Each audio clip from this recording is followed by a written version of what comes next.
Et bien justement, grand angle consacré effectivement à ce pan d'histoire qui s'achève, la fin de l'histoire de la navette spatiale américaine, 135e vol aujourd'hui, le vol ultime. Patrick Baudry sera avec nous des États-Unis dans quelques instants. Il a volé, lui, dans la navette Discovery. Là, c'est Atlantis. Atlantis qui va fermer le bal. La voici, la navette Atlantis à la sortie du garage avant d'être tractée tout doucement sur le pas de tir. Atlantis qui rejoindra bientôt le musée après une mission de 12 jours, une mission évidemment pétrie d'émotions. Mélanie Vecchio.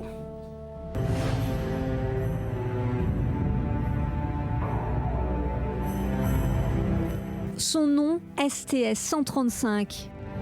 C'est le dernier vol d'Atlantis vers la Station spatiale internationale et avec lui, la fin du programme des navettes, vieux de 30 ans. À son bord, 4 membres d'équipage, 4 privilégiés qui s'apprêtent à vivre un moment historique.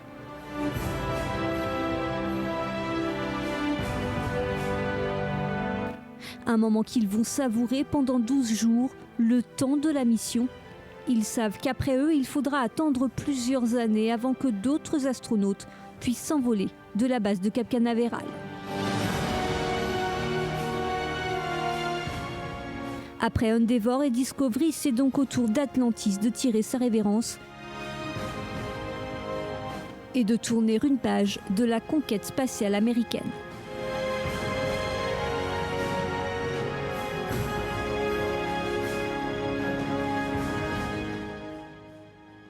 Et Patrick Baudry est donc avec nous, vous êtes aux États-Unis, vous serez dans quelques heures en Floride évidemment pour assister à ce vol ultime. Certains disent que la fin de la navette spatiale, c'est un peu comme perdre un proche. Est-ce que c'est un peu le sentiment que vous éprouvez ?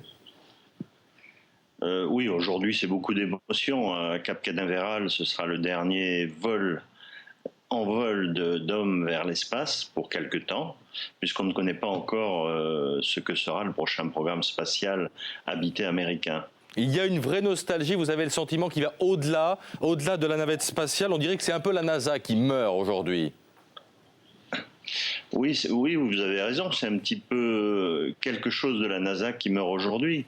Et il faut bien dire aussi que la NASA, sur ces dernières années, n'a pas été brillante sur le plan des vols habités, puisqu'on continue à tourner en rond autour de la Terre, au lieu d'aller plus loin, au lieu de retourner sur la Lune, et puis surtout d'aller vers Mars, ce que l'on verra bientôt, je l'espère, mais on ne sait pas encore quand. Et on va avoir une situation assez hallucinante qui va faire que les Américains vont bientôt dépendre des Russes pour les vols. C'est quelque chose qui, pour un Américain, est assez difficile à accepter, à envisager, et pourtant, c'est la réalité toute simple.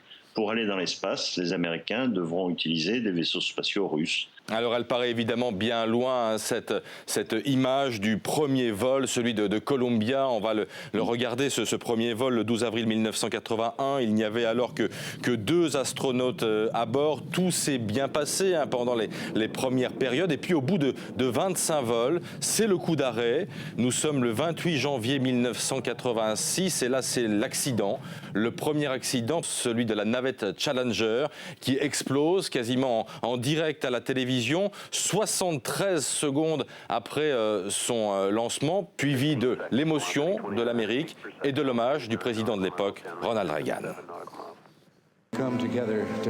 Nous sommes réunis aujourd'hui pour pleurer la perte de 7 Américains courageux, pour partager la peine que nous ressentons tous et peut-être trouver la force de surmonter ce chagrin et de regarder vers l'avenir. Patrick Baudry, est-ce que cet accident marque en quelque sorte un peu le début de la fin de la navette ?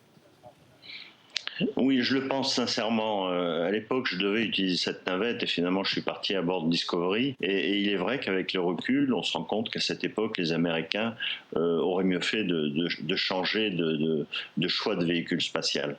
Bon, ceci dit, l'histoire s'est faite comme ça. Racontez-nous la vie à l'intérieur de la navette. Quels souvenirs vous en gardez ? Quel est le moment, par exemple, le plus jouissif ? Alors, il y a beaucoup de moments très très jouissifs. Il est vrai que lorsque les moteurs s'allument, que vous êtes couché tout là-haut, 60 mètres plus haut, et que vous entendez ce son très très puissant, très très sourd, et que ces vibrations gagnent tout l'engin, c'est quelque chose de magique, surtout lorsque vous avez attendu ça très longtemps. Et puis vous vous arrachez au sol, c'est assez brutal, et c'est en même temps très agréable, puisque l'accélération est très forte. Et pendant tout le temps où vous accélérez jusqu'à la vitesse qui est nécessaire pour vous satelliser autour de la Terre, eh bien pendant ces 9 minutes, c'est vraiment une accélération continue de plus en plus forte, avec beaucoup de vibrations, et c'est quelque chose de magique. Et lorsque vous arrivez là-haut, que les moteurs s'arrêtent et que vous pouvez jeter ce premier regard sur l'espace et la Terre, alors là, c'est quelque chose qui vous envahit complètement, et ça va au-delà de tout ce que vous avez espéré. C'est pour ça que les 4 qui attendent le départ, eh bien, ont beaucoup de chance, puisqu'ils vont voir la Terre de cette manière. C'est quelque chose de fabuleux. Merci infiniment Patrick Baudry d'avoir été en direct avec nous ce matin sur BFM TV dans Première Édition. L'histoire de la navette, c'est 30 ans d'histoire, c'est aussi 30 ans d'images. Voici les meilleures images du vol 134, l'avant-dernier. C'était au mois de mai. Images rassemblées par Émeric Staub.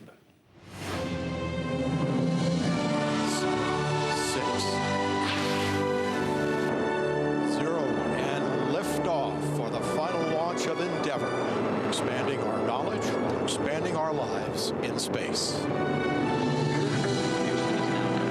Atmosphere.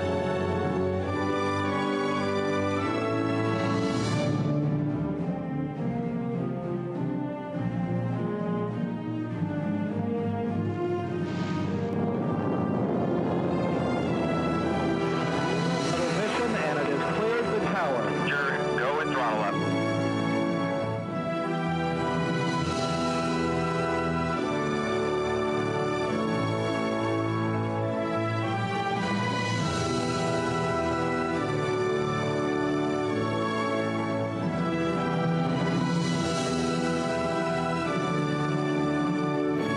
Time again, we say farewell, Discovery.